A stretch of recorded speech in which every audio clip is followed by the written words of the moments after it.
Esse plano que está aí, eu considero, Jô, um plano que pretende reformular por inteiro a democracia brasileira. São 521 propostas que estão no Plano Nacional de Desenvolvimento de Direitos Humanos. 521 com 6 eixos orientadores.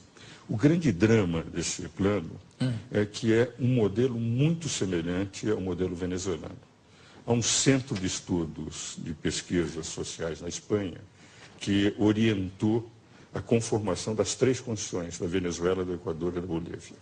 O nosso plano segue muito. Por exemplo, em relação à imprensa, censura da imprensa. Quer dizer, vai haver um controle, vai haver uma classificação. Aquelas instituições que não seguirem o que eles chamam do plano de direitos humanos, essas instituições não receberão, por exemplo, financiamento oficial. Na educação. Isso é um pouco o que o Bush fez em relação à pesquisa com células-tronco, né? Quer dizer, podia fazer, mas não receberia nenhum auxílio oficial. Mas no caso concreto da imprensa, a imprensa são os pulmões de uma democracia. Quando você controla a imprensa, eles é que vão determinar. Educação.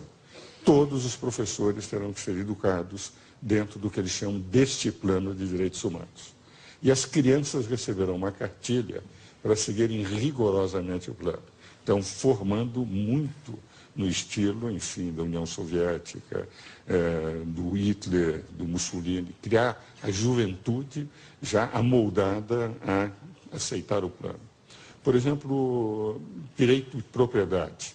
Hoje nós temos o seguinte, quer dizer, se a minha propriedade é invadida, eu vou até a justiça e peço a reintegração de posse, mostra que eu tenho o título.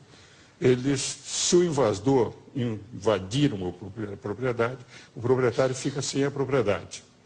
Aí a justiça não poderá dar reintegração de posse.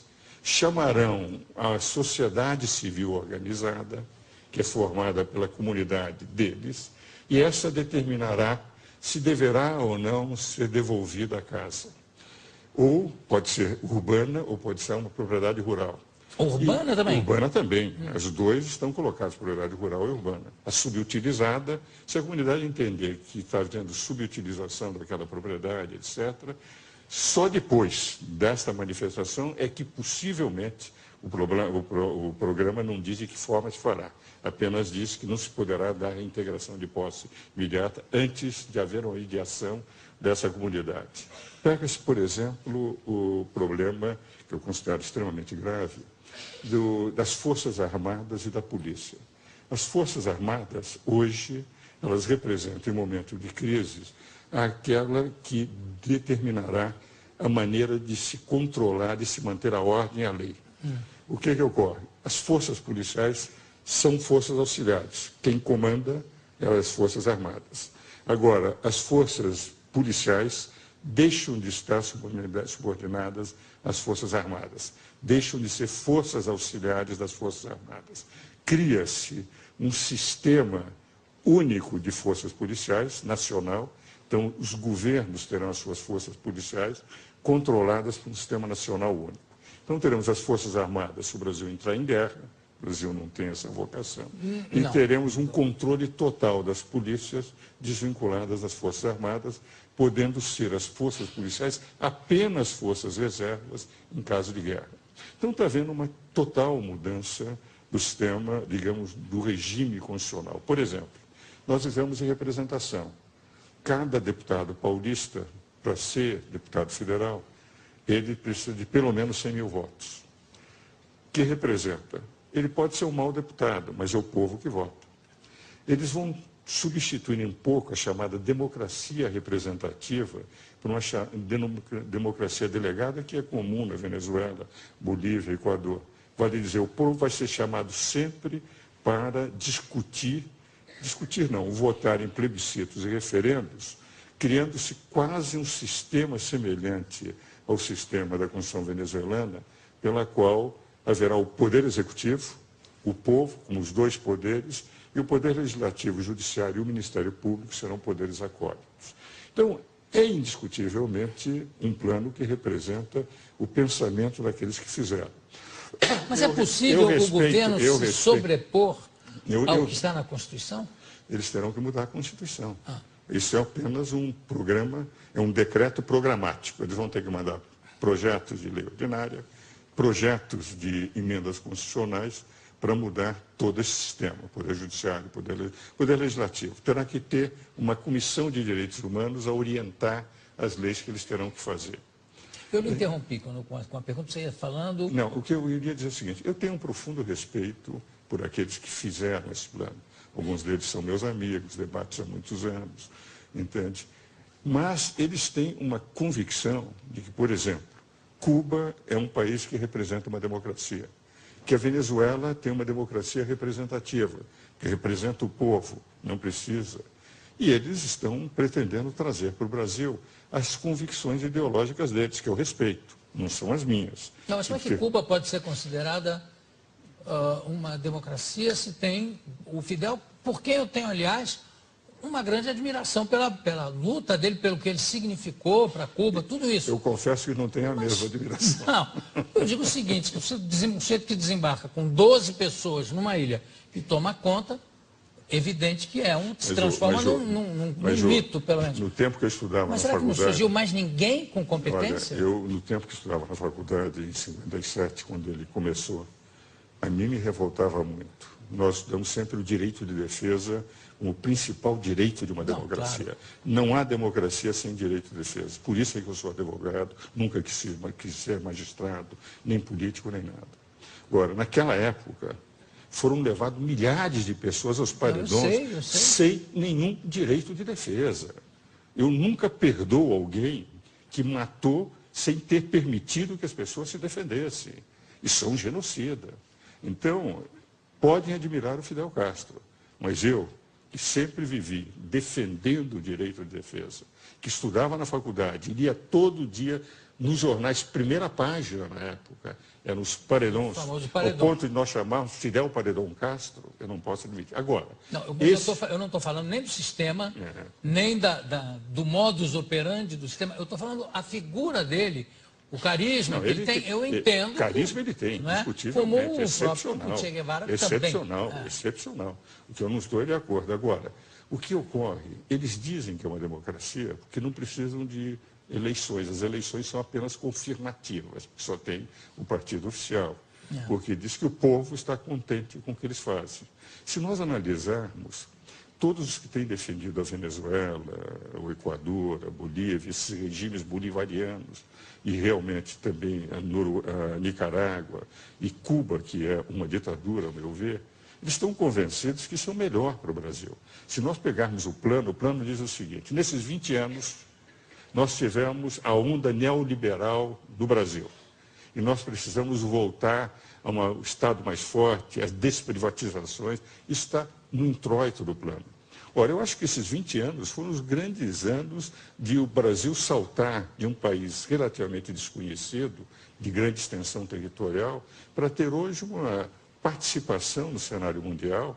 Porque como é que eu posso dizer que esses 20 anos são um fracasso e que nós precisamos voltar às estradas? Não, nesses 20 anos, os governos do presidente Lula. Claro, também, não, e Lula, vou dizer o seguinte, os primeiros 7 anos do presidente Lula, ele teve uma participação internacional fantástica.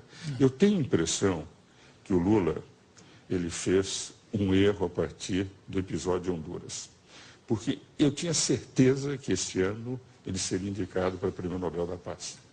Porque os 7 primeiros anos de atuação do Lula no cenário internacional, o ponto Obama é dizer, ele é o cara, teve um benefício indireto, o próprio Obama, mas para ele foi... Agora, no momento que em Honduras ele começou a atacar uma deposição absolutamente constitucional do Zelaya, porque ele queria algo que é uma cláusula pétrea e que não poderia, e que o artigo 239 da Constituição hondurenha diz que todo aquele que pretender a reeleição será imediatamente afastado de qualquer posição que tenha dentro do governo.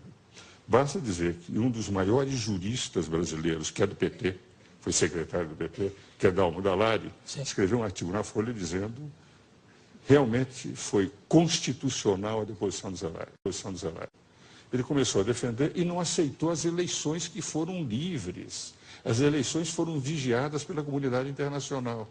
e aceita o governo cubano, aceita todas as estrepulias, as estrionices do Chávez, o que representa, vai em contato com as eleições fraudadas do Irã. Quer dizer, na prática, eu creio que o Lula, que fez um papel excepcional durante os primeiros 7 anos, sendo uma surpresa para o mundo inteiro, está desfigurando um pouco a sua imagem em relação a Venezuela, Cuba, Irã, etc. E o que é pior, entende?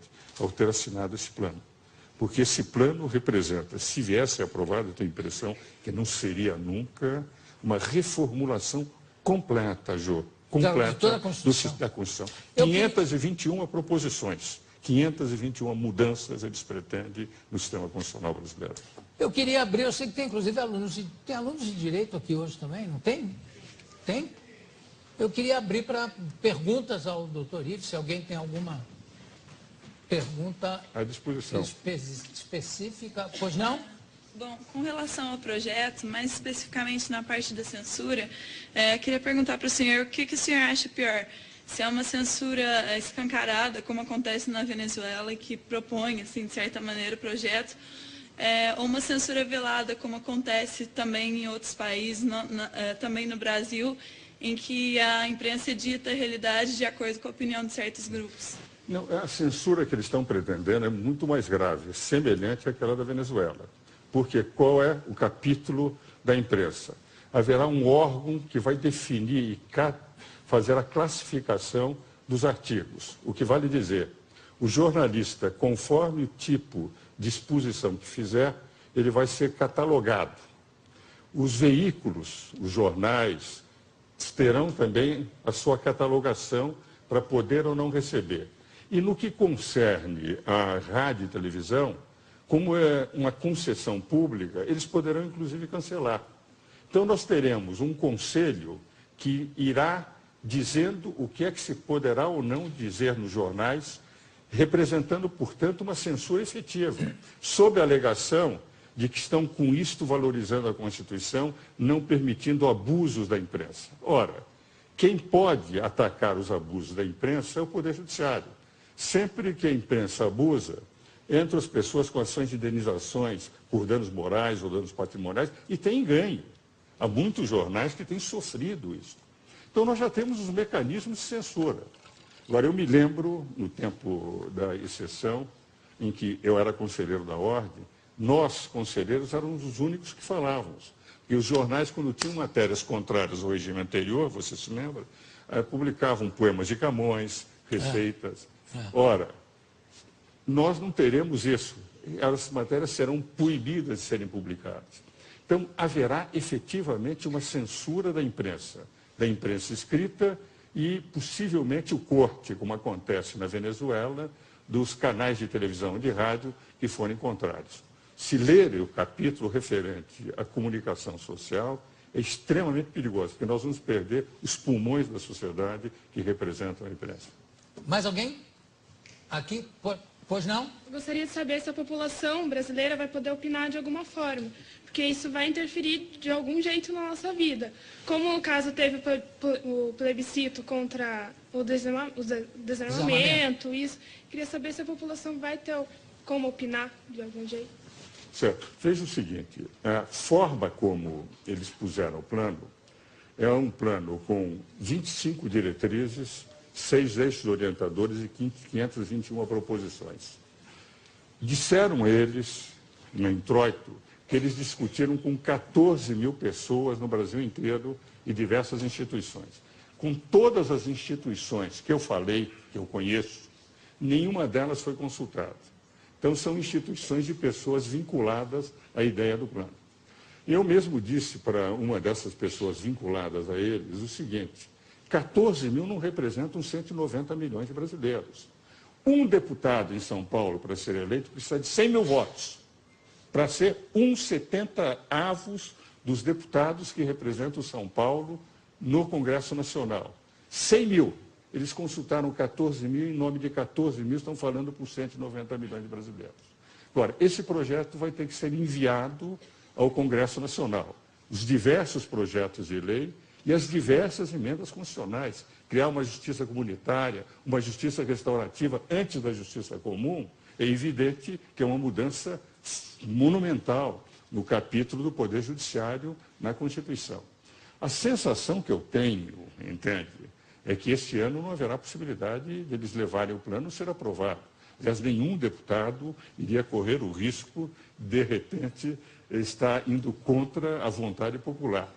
Agora, nós não sabemos, em função daquele candidato que vai ganhar, aliás, são 2 candidatos, não é, que estão com mais possibilidades, se, enfim, o candidato do governo ganhar, se vai ou não aceitar o plano e levar o plano para frente. O que eu tenho a sensação, e que a imprensa tem que fazer, e eu quero distinguir bem uma coisa, o que eu estou atacando são as ideias do plano, embora respeite as pessoas que os fizeram, porque alguns são, inclusive, meus amigos. O que eu quero dizer é que nós, sociedade, temos que conhecer em profundidade o plano. Não pode ser levado ao Congresso e deputados se reúnem, fazem um acordo de liderança e aprovam. Nós todos, do povo brasileiro, e essa é a intenção que eu acho que o meu amigo Jô Soares está fazendo, é levar para o conhecimento a fim de que as pessoas possam discutir, possam debater e se acharem que é melhor que se faça. Eu, pessoalmente, considero que a democracia corre risco se nós sairmos do equilíbrio de poderes que temos hoje. Porque hoje tivemos, em 22 anos de Constituição, um impeachment presidencial, uma superinflação, escândalos como o Mensalão, o escândalo dos anões, agora o escândalo do Distrito Federal. Tivemos alternância do poder e nunca se falou mais em quebra das instituições. Vale dizer, a Constituição funciona bem. Mudar essa Constituição, que tem defeitos, mas que permitiu um equilíbrio de poderes, é um risco muito grande para o Brasil. Por isso, todos nós temos que discutir, e principalmente os meus colegas, aqueles que fizeram direito. Que a nossa função, fundamentalmente, é discutir o direito que tem que ser aplicado nesse país. Bom, eu tenho parabéns. E parabéns pela pergunta.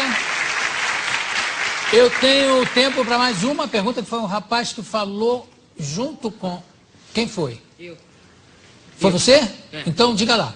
Eu queria perguntar se esse projeto, se ele for implantado, se o governo decidir aceitar, ele vai abrir portas para que outros projetos muito mais abusivos, piores para a população, porque você censurar uma coisa, censurar uma pessoa a ter a sua própria opinião é uma coisa ruim. Se esse projeto, se ele for aceitado, vai abrir portas para outros projetos muito mais abusivos. Se o projeto passar, nós vamos ter um regime semelhante ao de Chaves. Nós vamos ter o Poder Executivo com força, o Poder Legislativo, o Judiciário e o Ministério Público como acólitos, quer dizer, como secundários, e o Poder Executivo a toda hora chamando o povo para opinar, diga sim ou não, como acontece. E é evidente, quando se tem um único poder, sem o equilíbrio dos outros 2 poderes, tudo que vier depois será mais abusivo. Então, esse risco que o colega apresenta realmente existe. Tudo bem. Bom, eu quero agradecer a presença aqui do doutor Ives Gandra da Silva Martins. Maravilha, você sempre claríssimo e sempre nos ajudando a esclarecer alguns pontos que ficam muito obscuros, né? E você dá clareza a todos esses pontos. Muito obrigado. Obrigado à participação da plateia também. Daqui a pouco a gente volta. Obrigado, Ives.